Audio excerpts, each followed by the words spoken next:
Аз обичам София, защото София има трамвай. И нашия град в Пакистан няма трамвай. София е много хубав град. Обичам да живея в София и гордея се, че съм част от софиянците.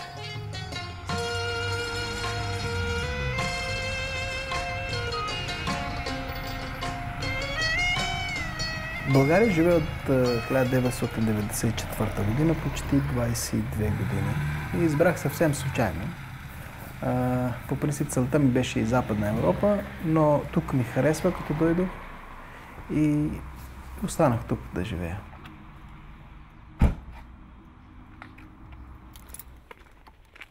Като пристигнах в София летището от 1994 година, тогава летището беше много малко и аз очаквах, че ще е много голямо летището, но не беше така. Излизам вънка на улицата и виждам една кола и двама шофьори. И но ми прави впечатление, викам, това пък защо са таксита с два шофьора? И аз скачвам и те ми бутат, нещо ми говорят на български, ми махат. И да викам, какво става тук? Аз искам да отивам на хотел, нали? Качвайте ми колата. И те ми бутат и накрая ми викат, че това не е такси с полицейска кола. И тогава на тия години полицейски коли бяха стари модели, лади, нали, такива светли, сини, един такъв голям буркан горе. И това мислих, че е такси. И много беше смешно. Много неща от тогава до сега се променили. В София се променени. Има метро вече, има и игрища, което ми много се радвам, като гледам игрища, че има. Направих фирма в България и почнах да се занимавам с бизнес.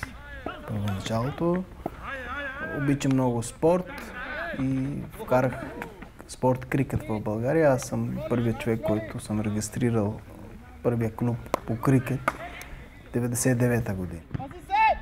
Но обичам много изкуства и така много обичам да играя като актьор. В Пакистан имахме школа по театъра. Играли сме много постановки в Пакистан. Много съм пътувал в Пакистан, различните градове. И това ми е душата, актьорството.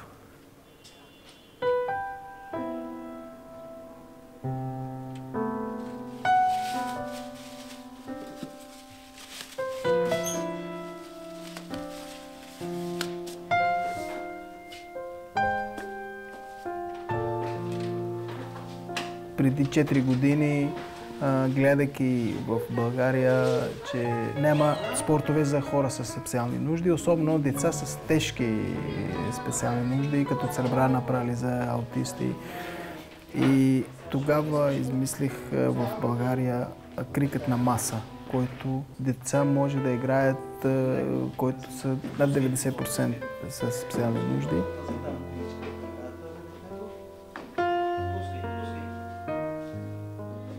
На рамките на тия 4 години успяхме да издадем крикет на маса над 5 града.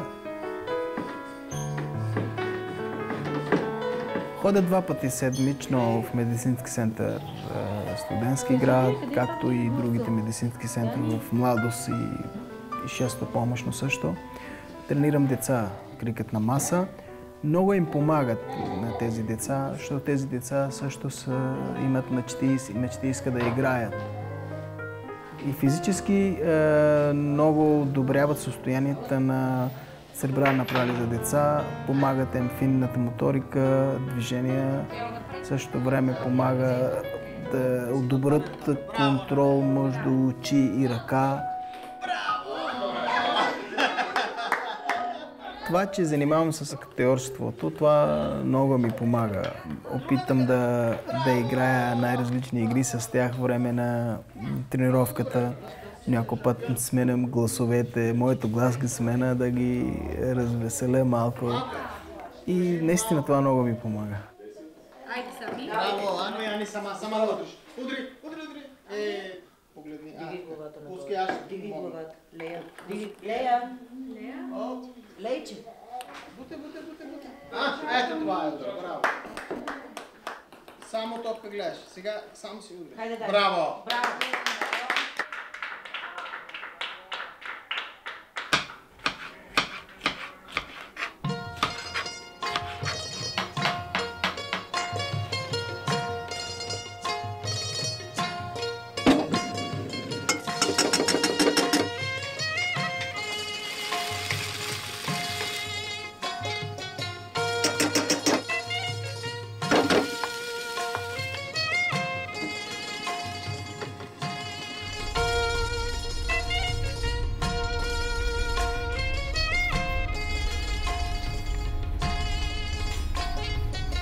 Готови ли сте?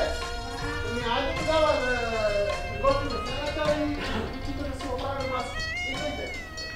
Ако искаш ти, Сашо, пани тези маси малко по-назад, нали? Не, това нека да бъде тук. Така ли ще бъде централно? Тоест да местиме насам малко. Да.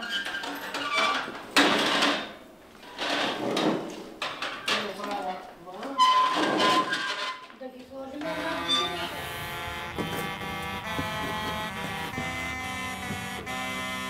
Добре. Ти взимаш един шал, нали? Говорите весели работи, все едно така. И аз ще влизам. И казвам, че примерно еди какво си случил. И този момент, когато разбираш, че какво се стана с любимия ти човек, ти е нормално да ти паднеш. Сега искам да припадаш. попитам. Тя трябва да се гримира, за да може когато плаче да се стече грима. Припада отровена. Да, отровената е накрая. Припада и после той вече и когато донася идва. чашата. Добре, почваме. Да. Начало! Повече от една година имаме ресторант. Аз и жена ми, ние двамата направихме един пакистански ресторант в студентски град.